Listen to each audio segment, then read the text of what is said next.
Hi there, Richard the Coughlin 666. How are you? I'm fine, thank you. As an atheist, what things keep you going in life? What gives you hope?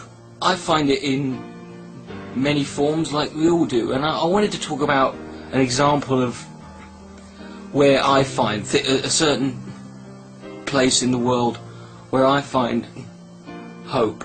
It's in a story about a woman who you may have heard of. It's an incredible story of a woman from Venezuela called, I apologise if I pronounce this incorrectly, Jacqueline Sabarido. She came to America, learned to speak English. This is a picture of her.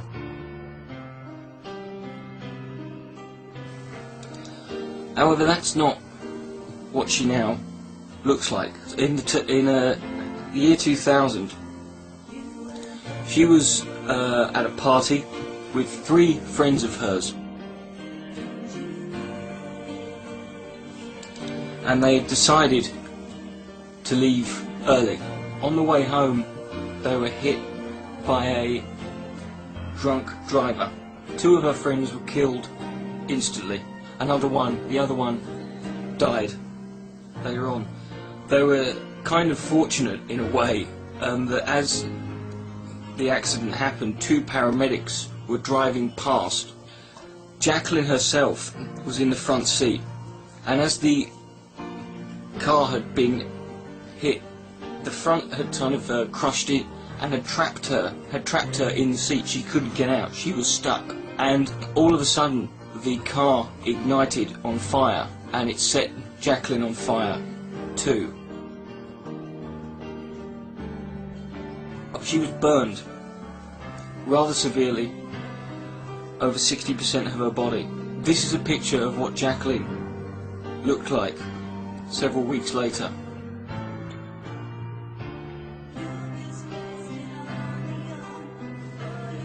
For her to end up looking like that, she sat there in the front seat on fire for 45 seconds.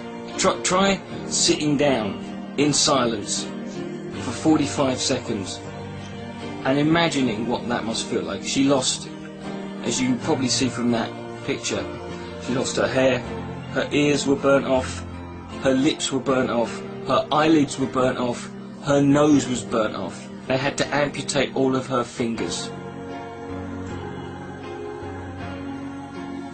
Jacqueline is still alive today. I'm going to put a link to her website.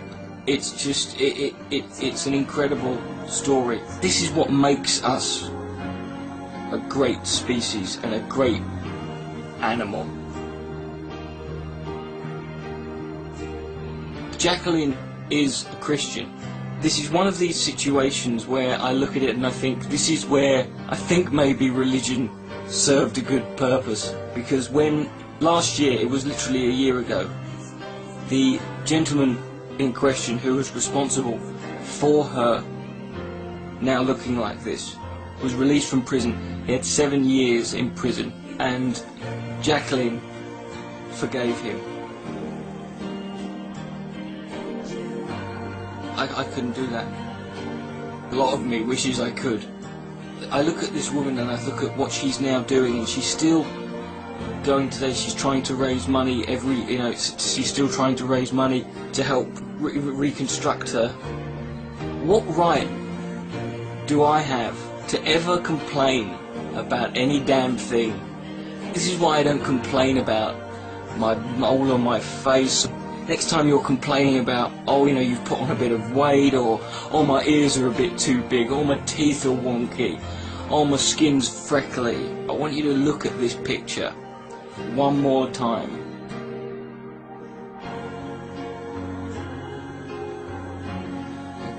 And say to yourself, what right do I have to complain? I'm the luckiest son of a bitch on the planet.